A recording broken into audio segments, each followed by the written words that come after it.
warahmatullahi wabarakatuh. Sebelumnya, perkenalkan nama Bapak Muhammad Rizky Parsi atau biasa dipanggil Bapak Parsi. Bapak dari Universitas Ahmad Yani Banjarmasin, prodi teknik jurusan TGSD. Apa kabar kalian anak-anak? Apakah sehat? Alhamdulillah kalau sehat ya. Sebelum kita memulai pelajaran dari Bapak, mari kita bernyanyi bersama-sama. Jajan sih boleh saja, sisihkan buat nabung. Belanja sih boleh saja, tak lupa nabung. Asik-asik enggak? Asik-asik nabung. Nabung asik. Asik-asik nabung. Nabung asik.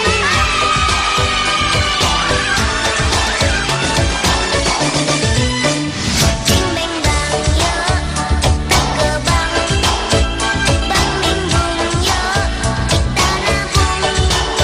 Tabung hey, jangan dihitung.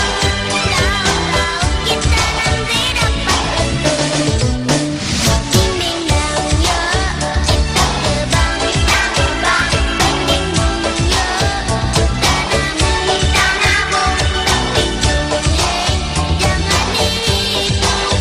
Tahu-tahu kita nanti dapat untung. Dari kecil kita mulai menabung supaya hidup kita beruntung. Sekelilingnya ada uangnya, juga untuk membuat istana. Bimbing bang yo, kita ke bank. Bank bimbung yo, kita nabung. Tabung hey, jangan dihitung. Tahu-tahu kita nanti dapat untung.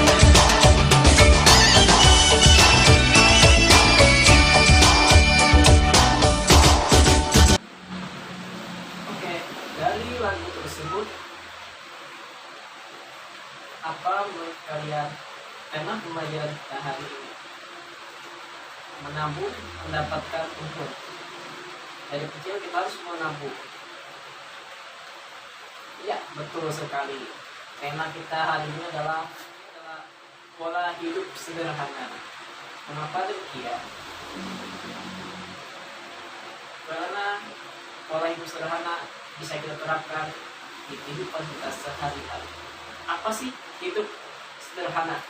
Hidup sederhana adalah hidup yang wajar, pantas, layak. Itu hidup sederhana. Hidup sederhana biasanya didasari oleh sikap mental yang rendah hati, berjiwa sosial, dan tidak sombong.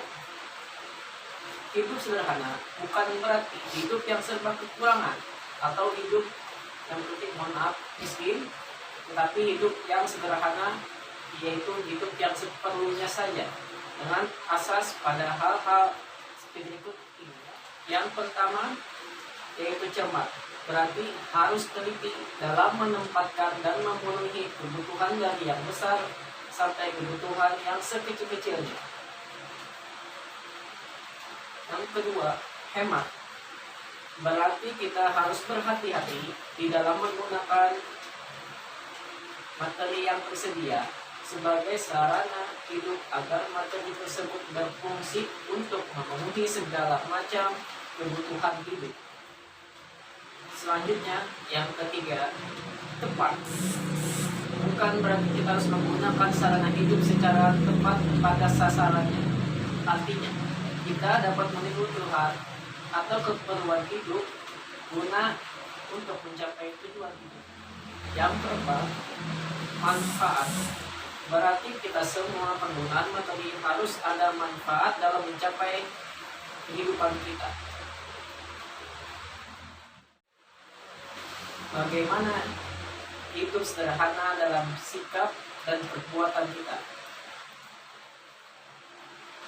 Adapun kebutuhan itu bermacam-macam. antara lain kebutuhan akan benda dan barang. Kebutuhan hidup dapat dibedakan menjadi tiga.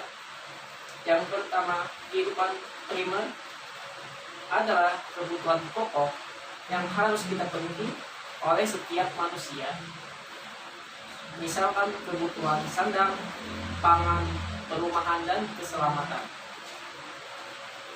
Sandang itu apa sih? Sandang adalah pakaian yang kita kenakan setiap hari, mulai dari baju, celana, jaket, dan lainnya.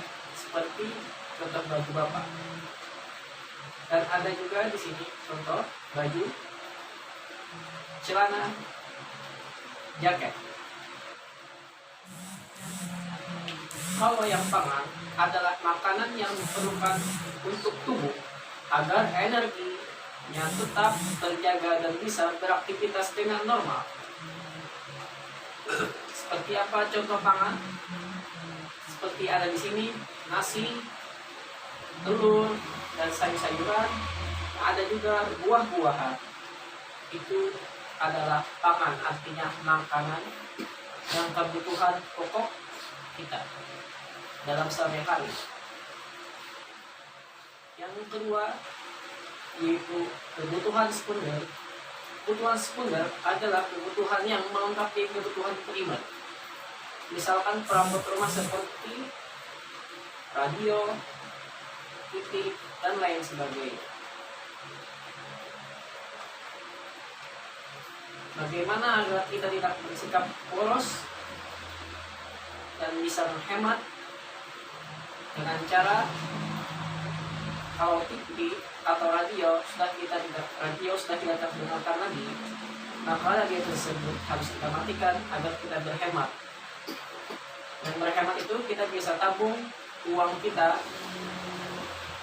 agar kita tidak boros. TV juga sama, kalau sudah kita tonton, agar hidup kita, pola hidup kita sederhana, kita matikan agar hidup tidak boros dan uang yang bisa kita tabung.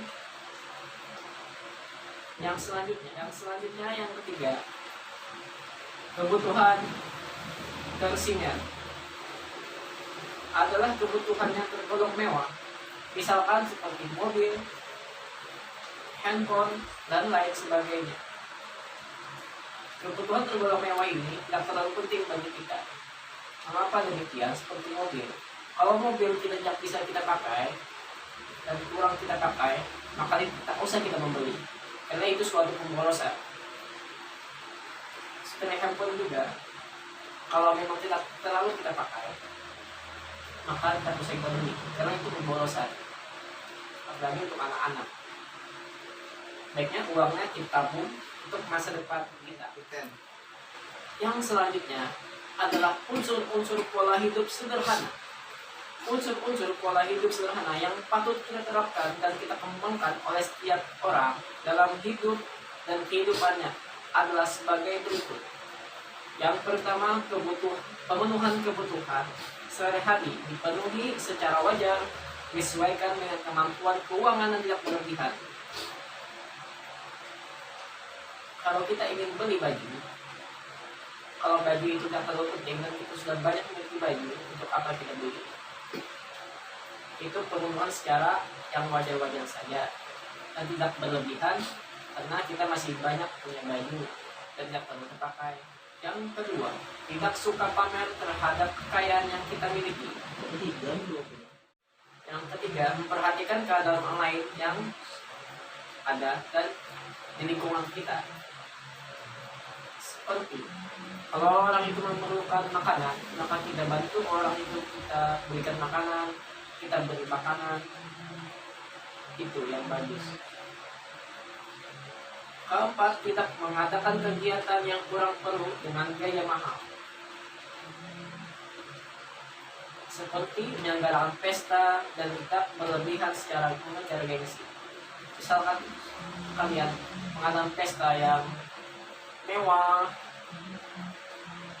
itu tidak dilarang, cuman alangkah baiknya kalian mengadakan pesta yang sewajarnya saja, dan untuk kelebihannya bisa kalian tabung untuk masa depan kalian atau yang kalian inginkan nanti. Kira-kira materi yang Bapak jelaskan tadi sudah kalian pahami? Ya, Ya. alhamdulillah. Kalau kalian sudah memahami, bagaimana kita cara pola hidup sehat tadi? Ya, tidak berlaku boros dan sering menabung. Contohnya, tidak makan berlebihan, tidak membeli pakaian berlebihan, tidak memakai listrik atau TV berlebihan, agar uangnya bisa kita tabung dan kita bisa hemat. Tidak berlaku boros. Sekian pembelajaran kita hari ini. Semoga materi yang Bapak jelaskan dapat dipahami. Wassalamualaikum warahmatullahi wabarakatuh.